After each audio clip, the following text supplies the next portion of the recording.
आप दोनों के जरिए हमें भी बहुत कुछ समझने को मिलता है, जानने को मिलता है, और आप दोनों के विचारों से हमारे दर्शक भी बहुत कुछ समझते हैं। मेजर जनरल अनुज माथुर, पहले आपके पास आते हुए, जो प्रेजेंट कंडीशन है, जो प्रेजेंट हालात हैं, जो कुछ हो चुका वो आप जानते हैं, मैं जानता हूं, बाकी लोग जानते हैं, but read between the lines, operation Sindoor 2.0 कितना वर्ज पर, कितना मुहाने पर आपको दिखता है?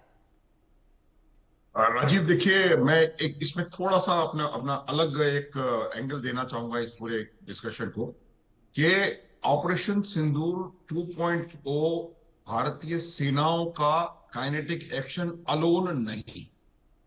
ऑपरेशन सिंदूर, भले ही वो जो काइनेटिक एक्शन है उसका नाम हमने ऑपरेशन सिंदूर 2, ऑपरेशन सिंदूर दिया था, लेकिन जो पाकिस्तान के खिलाफ एक्शन था वो 23 अप्रैल से ही चालू हो गया था। और वो मेरे को लगता है कि वो जो जो हमने ग्रेजुएटेड रिस्पांस पाकिस्तान को दिया था, चाहे वो आर्थिक फ्रंट पर हो या साइकोलॉजिकल फ्रंट पर हो या इंफॉर्मेशन फ्रंट पर हो, वो तमाम एक्शंस हमने दिए और उसी का एक हिस्सा था जो काइनेटिक रिस्पांस हमने किया। अब अगर आपका प्रश्न एक और काइनेटिक एक्शन के ऊपर है, तो वो मैं आपको राजीव बता देना चाहता हूं कि पाकिस्तान की फितरत ऐसी है कि वो कभी कभी भी कुछ भी कर सकता है, ये मेरा मानना है। उसके लिए हमें हर हाल में तैयार रहना है। लेकिन मैं फिर आपका ध्यान उस तरफ ले जाना चाहता हूं कि ये जो हमने किया था 7 मई को, वो एक मिलिट्री एक्शन था पाकिस्तानी टेररिज्म और टेररिस्ट अड्डों के खिलाफ। ये पाकिस्तान के खिलाफ युद्ध नहीं था, ये मेरा मानना है। और जब चूंकि और उससे पता पड़ता है आपको, देखिए, अगर युद्ध होता तो उसको करने के अलग तरीके होते हैं। अगर युद्ध में उसके अलग ऑब्जेक्टिव्स होते हैं। अगर युद्ध में ऑब्जेक्टिव मुजफ्फराबाद होता तो उस प्रकार से हमले होते, अगर ऑब्जेक्टिव कराची होता तो उस प्रकार से हमले होते। लेकिन हमले बिल्कुल प्योरली टेररिस्ट ऑर्गेनाइजेशन पे किए गए। तो मेरा यह मानना है कि युद्ध कहीं से भी नहीं था। और उसके बाद जो हुआ है 8 को और 9 को, जिसमें हमारी एयरफोर्सेस ने और जाकर के उनके एडी रिसोर्सेज को पूरे तरह ध्वस्त कर दिया, फिर इनके 11 एयरपोर्ट उड़ा दिए, वो सब उसके जो उन्होंने किया उसके रिएक्शन में था राजीव। वो भी हमारा ऑफेंसिव एक्शन नहीं था, क्योंकि हमारा उद्देश्य नहीं था। हमारा जो मिलिट्री ऑब्जेक्टिव है वो हमने पहले दिन प्राप्त कर लिया था कि आपने तीनों अड्डे, जो मेन अड्डे हैं, जैसे मोहम्मद, लश्कर तैयबा और हिजबुल मुजाहिदीन, तीनों अड्डे तबाह कर दिए। वही आपका उद्देश्य था, वही मिलिट्री ऑब्जेक्टिव आपको दिया हुआ था, वरना किसी और प्रकार से इस पे हमला किया जाता। एक भी हमारे सैनिक ने इंटरनेशनल बॉर्डर या लाइन ऑफ कंट्रोल को पार नहीं किया, क्योंकि वो हमारा ऑब्जेक्टिव में नहीं था। तो ये वजह है। अब भी अगर कुछ होगा तो वो निर्भर करेगा कि पाकिस्तान क्या करता है। अब मैं आपको राजीव एक बात बताऊंगा कि पाकिस्तान के ऊपर प्रेशर कहां से आएगा। पाकिस्तान के ऊपर प्रेशर आएगा, आपने अभी देखा कुछ कुछ देर पहले, आज कल रात को, आज बहुत बड़ी रैली हुई है और वहां पर लश्कर तैयबा और 2-3 और इनके आतंकवादी ऑर्गेनाइजेशन से मिलकर लाखों लोग वहां पर आए हैं। और एक बुलेट प्रूफ उसके पीछे छुप करके उन्होंने कई भारत विरोधी बयान और भाषणबाजी करी है। उससे लगता है कि दबाव पाकिस्तानी सेना पर पाकिस्तान की सरकार का नहीं है, पाकिस्तान की सेना का भी मेरे ख्याल से कहीं ना कहीं इच्छा नहीं होगी लड़ने की, क्योंकि उनको पता पड़ गया है कि भारत में और उनमें कितना अंतर है। उनकी भाषा चेंज हो गई है, उनके लीडरों ने के मुंह से वो पाव पाव किलो का बम निकलना बंद हो गया है। तो ये तमाम चीजें हो चुकी हैं। तो मेरे को लगता है कि इनके ऊपर दबाव अगर आया तो वो आतंकवादी संगठनों की तरफ से आएगा। और वो इसलिए आएगा कि आतंकवादी संगठन उनको कहेंगे कि भाई, आपने हमारे सारे अड्डे उजड़ गए और हमारे इतने 100-150 आतंकवादी मारे गए, हमारे को क्या मिला? आपने क्या किया? आपकी सेना ने जाके क्या बदला ले लिया उनसे? आप झूठ बोल रहे हैं कि हमने रफेल गिरा दिया और S-400 गिरा दिया। तो वो दबाव अगर आया तो कहीं ना कहीं पाकिस्तान की सेना कहीं कुछ करने के लिए मजबूर ना हो। और अगर वो होगा तो मुझे लगता है ऑपरेशन सिंदूर 2.0 काइनेटिक एक्शन शुरू हो जाएगी। ऑपरेशन 2.0 काइनेटिक एक्शन तब शुरू हो जाएगा जब वहां के टेररिस्ट ऑर्गेनाइजेशन प्रेशर डालेंगे।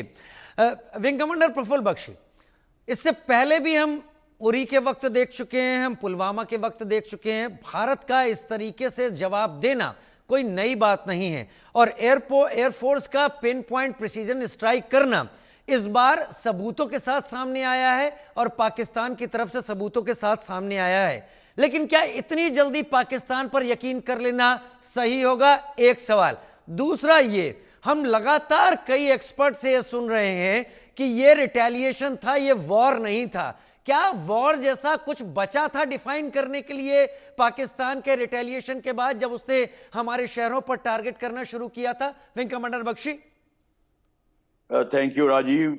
जैसे आपने अभी जनरल माथुर को सुना, बिल्कुल ठीक कहा कि हमारा बिल्कुल क्लियर ऑब्जेक्टिव था कि हमें वो आतंकवादी ठिकानों को ठिकाने लगाना है। ठीक है, हमने कार्यक्रम किया, उनसे रिटेलिएशन आया, हमने उसका रिटेलिएट किया। कहीं भी वॉर ऑब्जेक्टिव अभी तक नहीं हमें दिया गया।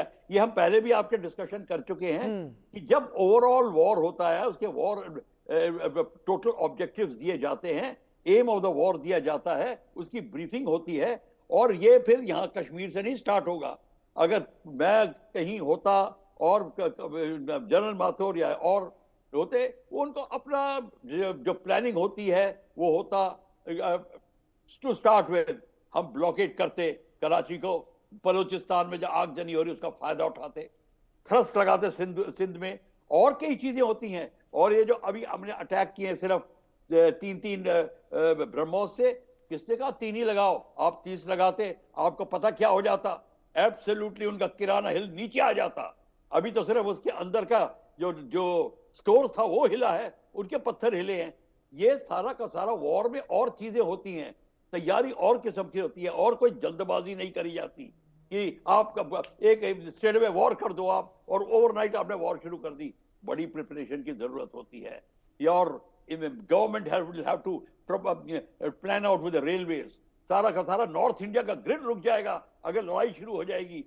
You don't know what China is going to do. अगर हमने वॉर किया तो चाइना और बांग्लादेश बैठे थोड़ी रहेंगे, वो तो वेट कर रहे हैं कि इंडिया कोई ऐसा स्टेप उठाए। तो दे आर वेटिंग। और फिर उनका नेपाल के अंदर और भूटान के अंदर और जगह जो उनका है, सिलीगुड़ी कॉरिडोर के ऊपर क्या हरकत होगी जब आपने यहां वॉर डिक्लेयर की, लेट मी एश्योर यू, वो पूरा उसका फायदा उठाएंगे। तो ये इतनी जल्दी नहीं होगा। और हमारे फायदे में ये है, हमको तो टेररिस्ट को नेस्तनाबूद करना है और पीओके को वापस लेना है। हमने डिक्लेयर कर दिया कि हमें पीओके चाहिए। प्राइम मिनिस्टर ने 2 पॉइंट बोले हैं, टेररिस्ट का खात्मा और पीओके की वापसी। वो लेनी है हमने। और जब आप अटैक कर रहे थे, अब अगला अटैक होगा, मेरे ख्याल से अगर मैं एडवाइजिंग में बैठा होऊंगा तो मैं एडवाइस करूंगा, प्लीज आपको लिमिटेड एडवांस करना होगा and take over those bases and occupy them. आपने जब 8-9 किया, you will find the reaction of Pakistan army, they will start going back, intrusion of terrorist will reduce. और फिर उसके बाद और हुआ, then they will come to war. वो बहुत टाइम लगेगा। और जब वो वॉर पे आएंगे तो वही सिचुएशन होगी जो 1971 में थी। We invited Pakistan to attack us. We did not attack Pakistan early. ये 71 में इंदिरा गांधी ने ट्रिक किया था, और अब हम भी यही करेंगे। हमको कोई जल्दी नहीं है कराची को टेक ओवर करने की, रावलपिंडी को गिराने की, हमें कोई जल्दी नहीं है। पर अगर लड़ाई होती है, then it will become our objective। एक तो ये बात है। और दूसरी बात है, Rajiv, don't lose your aim. जब आपने टेररिस्ट कहा है, टेररिस्ट के 2 भाग हैं। एक भाग है जो स्लीपर सेल्स श्रीनगर से कन्याकुमारी तक है, वो जो सपोर्ट कर रहे हैं वो आपको जीने नहीं देंगे। टेररिस्ट यहां पैदा हो रहे हैं। जो पिछले पहलगांव में जो 4 लड़के थे और अभी जो मारे गए, they are all from within around Srinagar, around Awantipur, around that places. तो पाकिस्तान को अब इतना क्यों कहते हैं? वो खुद ही कहते हैं कि तो पैदा तो तुम कर रहे हो, तुम्हारे गए हैं, वो पैदा हो रहे हैं। वो दूसरी बात है, वो फायदा उठा रहे हैं, फिशिंग इन ट्रबल वाटर्स। वो तो बिल्कुल फायदा उठाएंगे। मैं पाकिस्तान आऊंगा तो यही करूंगा, क्यों? ऐसा मौका फिर कब मिलेगा उनको? तो वो तो कर रहे हैं। तो this is we have to realise कि हमको उस अभियान को नहीं रोकना। आपका सिंदूर कॉन्स्टेंटली चलेगा, शायद 2 साल चले या 3 साल चले, जब तक आप टेररिस्ट को जड़ से नहीं निकालते, आपका सिंदूर चलता रहेगा। ये आपको मैं बता दूं, मेरे ख्याल में उस सिंदूर को आप तंदूर बोलना शुरू कर देंगे, क्योंकि उनकी ये हालत खराब होगी। This aspect is very important. We don't have to lose the objective. हमारा ऑब्जेक्टिव है ओरिजिनल टेररिस्ट एंड पीओके, ये ऑब्जेक्टिव है। लड़ाई बाय द वे है, होती है तो करेंगे, और करने भी अपने टर्म्स पे होगा, उनके टर्म्स पे नहीं होगा। तो let us see how we proceed further. Wing commander Bakshi, क्या इतना आसान लगता है कि पाकिस्तान उन पैंतरों को छोड़ देगा जिनकी